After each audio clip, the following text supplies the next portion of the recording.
Hello and welcome to the Valley. Today I am your host, Janet Michael. It is the Valley Business Today, top of Virginia Regional Chamber's turn at the mic. So we are on the Zooms with Missy Spielman. She is Director of Programs and Services for the top of Virginia Regional Chamber. Today we're going to talk about one of my favorite programs that the Chamber offers, which is the Arising Leadership Program. And Missy, this is a relatively new program of the Chamber. Leadership classes isn't new to the Chamber, but for these teenagers, this is something pretty new. Yeah, absolutely, Janet. You are right. So the Youth Arising Leadership Program, we call it ALP. This will be the third year that we have had this program in operation. We are really excited about continuing to gain momentum and offer this program to students in the region completely free of charge. I would say that it is somewhat modeled after our community leadership program, which is that tried and true program that people might be familiar with. That program is starting its 30th year this coming year. And so it is somewhat modeled under the same guises of that program, however, with a lens that's appropriate for students. And also with a lens that as we take a dive into each of these industries into our region, that we are helping these young people see what's available in their community in terms of future employment. We're not gonna pull any punches. We have some really talented local youth, and we'd love to keep them local. We would love to keep them here living and working and learning and growing and playing in our region. So this is an opportunity for us to help them explore and learn about their community, but also to see what opportunities are there for me for a future career. And this is right in your wheelhouse. Your entire background is in education, it's in workforce development, it's in working with kids of this age to understand what the job market looks like and what kinds of things are available to them right here in their backyard. Absolutely. This is my happy place for a couple of reasons. One, I am from this area. I think the top of Virginia is a wonderful place. We have some wonderful communities and resources and partners. But also, I've been an educator, and I was in part became an educator because I had so many wonderful educators and so many wonderful opportunities in this region. My specialty was in career and technical education. And what I found in career and tech ed was that we were trying to apply a lot of the core content into very practical, career based, and related skills for our students. What that led me to do was become really interested in helping those students find those next steps. And so my career kind of ebbed and flowed, and I went from educator to career coach to work-based learning coordinator and eventually working in administration. But I do have that habit when even whether it's an adult or a young person, I'm talking to them about their profession and I'll say, how did you get into that? What got you interested in that? What education was required for that? That's where my interest and my curiosity lead. And I want to glean as much information as I can from people to use that to help our youth in the area. The one way that the ALP differs from CLP is in its structure. So CLP is 1 day a month over the course of 9 months, but you don't really have that kind of time for these kids because you're doing it over their summer break. Absolutely. And these students are dedicated because it is their summer break. And some of them have vacation plans. Some of them have part-time jobs. And so they're working. And so they're asking their employers for time off to do this program. But it does run for about 2 weeks in the summer. So this program is for our top of Virginia region students in Frederick, Clarke, or Winchester. They're all out of school beginning that first week in June, around June 8th. So we start the program then. We spend 2 weeks, it's 6 days spread out over the course of a 2 week period for the students to fully engage in day-long events that have them exploring different industries, career sectors, and hopefully gaining some valuable leadership and communication skills along the way. And you're very particular about what some of these industries are. You want to make sure that they understand that maybe the job that their parents had at a particular factory or in a particular career field may not look the same for them as it did for their parents. Yeah, and some of the things that they may perceive that they've heard about a career or that they've seen it portrayed on television may not really be accurate based on what that career really is or how it's evolved over the years. There's a phrase that some of my friends and I like to use in career and tech ed: if you can't see it, you can't be it. And so, really, this program is geared towards exposure. Let's give them some exposure to what these programs look like. Sometimes working in manufacturing is one of those areas. People years ago would say, oh, it's unsafe and it's dark and it's uncomfortable and it's hot. And I've been in some amazing manufacturing facilities that are very progressive, very advanced. They care deeply about their staff. They work to grow them so that they continue to promote internally. They are air conditioned, they are bright and well lit. And so it's really important that we give students opportunities to see some of these different things so that they can make really informed decisions. There's not a right or wrong. It's all about just making the right match. What are my skills? What are my aptitudes? What are the things that I enjoy? And where can I make a match that's going to be a great employment situation for me? When we're talking about students, are they sophomores, juniors, seniors? Are they in public school? Are they homeschooled? What kinds of kids do you accept into this program? This program is open to any student who is a rising junior or senior in high school. So they're that sophomore getting ready to start their junior year, or that junior getting ready to start their senior year. They could be homeschooled, they could be in a private school, or they could be our public school students. So any of those students are eligible to participate and apply, and we encourage them to do so. And like I said, I want students who apply to this program to know that I see them and appreciate them, because this is a couple weeks out of their summer, and they are dedicated to be doing this. And so we want to pack this program full of fun and meaningful experiences so that it's really worth their while to participate. So we're recording on the 14th of April, which is before the deadline of April 17th for the kids to be able to submit their applications. People aren't listening, however, until the 22nd of April. There may still be some openings. You always want to have a wait list because somebody could apply now and then something happens and they have to bail. So you do still want people to send you their applications, or at least reach out, follow you on social, those kinds of things, to see what the current status is. Absolutely. We definitely want people to check back on our website, regionalchamber.biz, and go to our Rising Leadership Program page, because if we are for some reason able to offer additional spots, or maybe we haven't filled yet, maybe someone has said, please, I applied, but I'm no longer able to participate due to a change in summer plans, we want you checking back in to see if we have openings or if we've extended that application deadline. So absolutely, please do check back. It's looking like we're about 3/4 of the way there right now. But again, my preference would be that we fill the spot and give this opportunity to as many students as possible.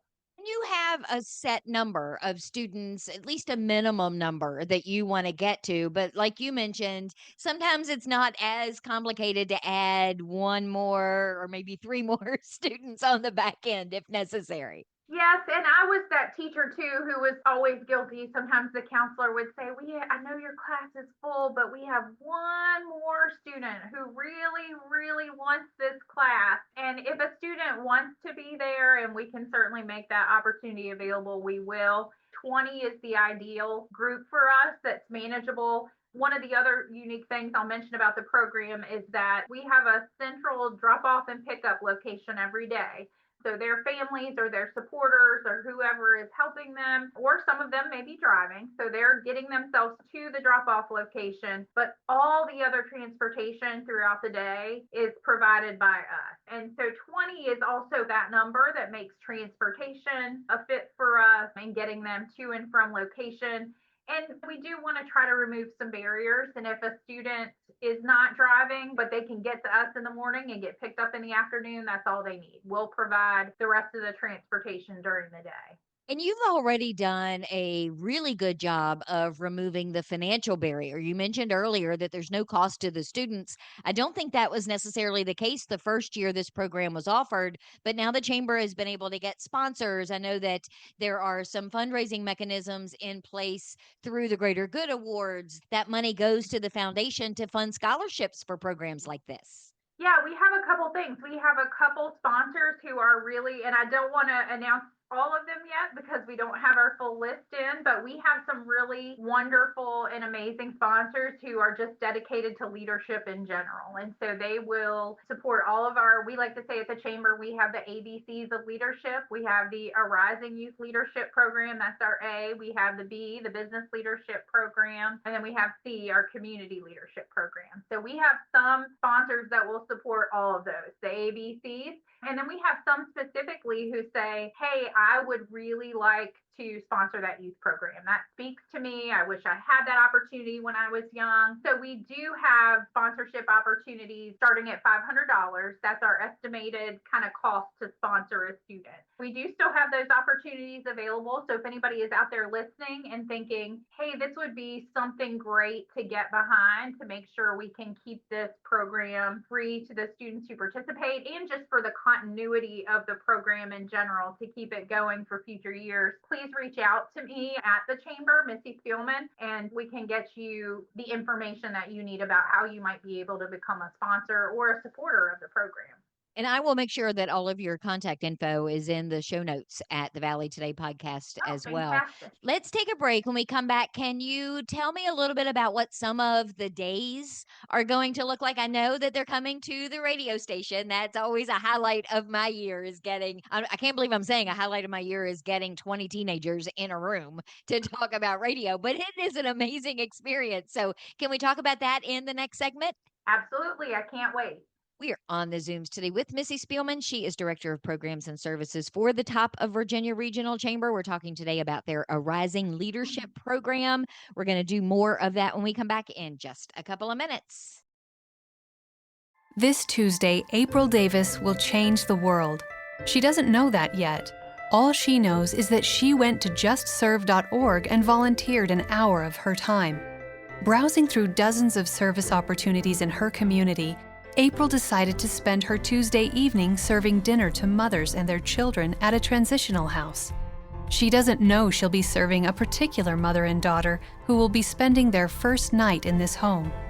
April doesn't know that the hot meal she'll serve is the first this mother and daughter will have had in a week, or that the simple smile she'll offer as she serves them will help them realize that things are going to be all right.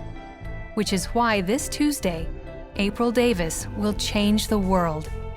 See the difference you can make. Sign up for service opportunities in your community. Visit justserve.org.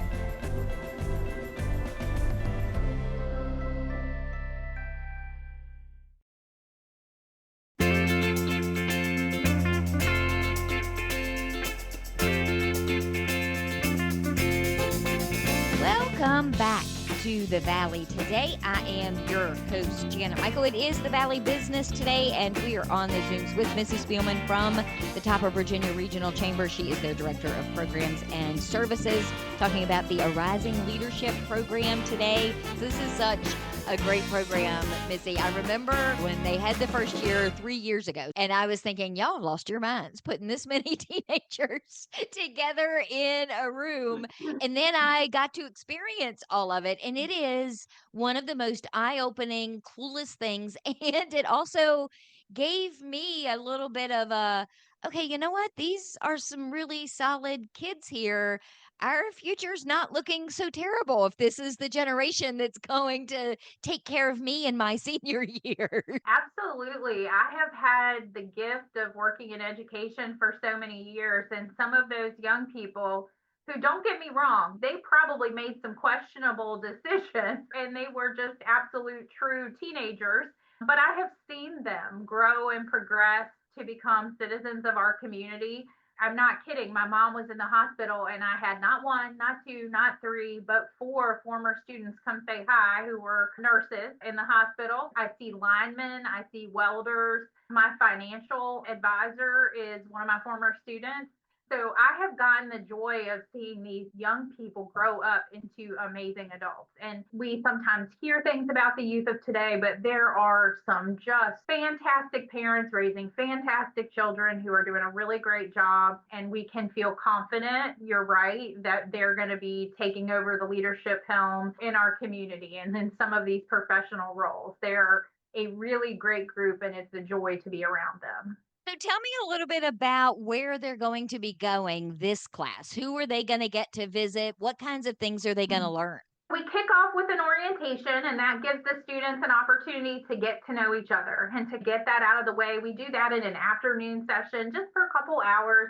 We also talk with their parents and answer questions that their parents or families and supporters might have so that we can have a really smooth few weeks ahead. And so they're going to get to know one another, get that out of the way, and feel comfortable when they come in for that first day. We really kick off with a focus on leadership and communication. We want them to really explicitly know that leadership is something you have to work at. We're not all natural born leaders. And even if we are, we still need to learn, grow, and change. A lot of times I will tell students, how do you get better at a sport? You practice. How do you get better at leadership? It's a skill. You have to be intentional about it. You have to think about it. You have to reflect, and you have to practice. So we really start out with a great presentation from a presenter who's going to talk to them about their leadership styles, reading the leadership styles of others, how you can communicate and work together effectively. So that's one of the first things we do. We also are going to spend some time making sure that they know what their resources are in this community. So, for example, when I walk away from this program and I go back to school in the fall, I didn't know I had a work-based learning coach, or I didn't know I had a career coach at my school, or I didn't know the community college had this resource for me. So we really want to make sure that they also are connected with who some of those resources, and as Mr. Rogers used to say, the helpers, who those helpers are to help them through the next step. So that's kind of the first big part. We're going to jump into business and industry. We're going to go tour some manufacturing and some other industry. And when we tour manufacturing, the other thing I want them to really think about is who is employed here and what kind of skills do they need? Because if you're at a manufacturing site, there are usually individuals who are trained in human resources management. There are individuals who are skilled engineers. There are individuals who are skilled in finances and making sure that company is efficient in terms of how it is operating. So I really want them to see all the different types of careers that it takes to keep those facilities running. So that kind of gets us through some of our first few days. We're also going to talk to a lot of the people within those businesses and how they got their start and what recommendations do they have for them, and just wonderful opportunity to learn from others who are often just wanting to share with the younger generation and make recommendations. One of my favorite days, and I was a career and tech ed teacher, I was an agriculture teacher. We spent some time looking in the agriculture industry, which is a really, really robust industry. It's not just specific production in terms of livestock or crops, but we could also be looking at horticultural products. We could be looking at nurseries and garden centers. I have students that went on to study viticulture. We're not taking these people to wineries, these young people to wineries. However, we want them to know that's an extension of something that they might be learning. And as well, ag business, ag financing. How do we support and grow those operations? How can agriculture lending be a tool for helping people so that they can grow and expand those operations? So we're going to look at that. We're going to look at government and public safety. We need young people who understand and are ready to take the charge and answer the call and be some of our local leaders in the community. Law and public safety, I don't know that anybody can ever replace that. We need those individuals who are willing to step up and serve. So we definitely want to make sure that we're exploring that. We'll spend some time exploring healthcare as well. There's so many just within healthcare. I would always feel as an educator when a student would say to me, I want to be a respiratory therapist. I feel like we've done a good job because they didn't just say a nurse or doctor. But within healthcare, oh my goodness, there are so many possibilities. So we want to explore that. We're going to spend some time with nonprofits. So we really want for them to see what it is that nonprofits do in our community, maybe some gaps that they fill, and what does it take to work in or to lead a nonprofit? What does that look like? And is that something that would be meaningful to me? The other important thing is that I leave a little bit of time open to look at student interests. When they apply, I ask them to tell me what it is that they're thinking. Like, what are some of the choices top 3 choices that you have. And wherever possible, I kind of wait to plan until within the next couple weeks and I have those applications coming in so that we have some wiggle room to try to squeeze in some of the things that the majority of the students are interested in learning about or seeing. I would imagine that over the course of this time, you get to see a lot of light bulbs going off, particularly when you're highlighting all of the other jobs that are available at a particular business or industry. Because I remember from my days of sitting at the WOW Expo, and the kids would come up to the radio station table, and the first thing I would say is, "What kind of a job do you think you could have at a radio station?" And without fail, they all thought the only thing you could do was be a DJ. They had no idea that you needed sales and you needed engineers and you needed office staff and you needed all of these other things. So I can see where those light bulbs are going to go off constantly over the course of this program. Talking about those people sharing their knowledge, I had a great conversation with someone once who was a gardens and grounds manager of like a historic property. Horticulture was her specialty area, but she told me, she said, I didn't start out working in this career field. She said, I was managing a hotel. One of our clients who came in told me he was a landscape architect. And I said, oh, what's that? You plant things places? And he said, no, I design it and tell people where to plant it. And she talked with him and learned about his career. And she said, I literally went back to school, got another degree because I did not know that that existed. And so we really do hope that we can expose them and as many of those light bulbs go off as possible so that they are, again, just armed with information so that they know how to move forward and how to move forward in the best path for them. Again, there's no right or wrong. It's just what's the best path and the best decision for me. And then at the end of all of this, you host a graduation ceremony where their family gets to come. They get a diploma or a certificate for having completed the program. Some of the kids get up and speak about what they've learned. It's really a great event to attend as well. Absolutely. Again, we recognize that this is them taking initiative and this is them contributing their time to improve their skills and to network and to learn and to grow. And we want to let them know that we appreciate that. And we want them to have a nice graduation ceremony, award them with a certificate, give them the opportunity to elect someone within their group to speak on behalf of the class and kind of bring some remarks. And we definitely are proud of them and we want their families to be there to see that and enjoy that and to be able to spend some time together. So yes, we are going to have a graduation. We're actually going to have it in the Hive facility this year on the campus of Shenandoah University. So we're really excited about that opportunity to just recognize them and reward them for taking the initiative and being part of the program. So before we wrap up, I want to clarify something we talked about in the first part of our conversation. We're recording on the 14th of April, which is before the deadline of April 17th for the kids to be able to submit their applications.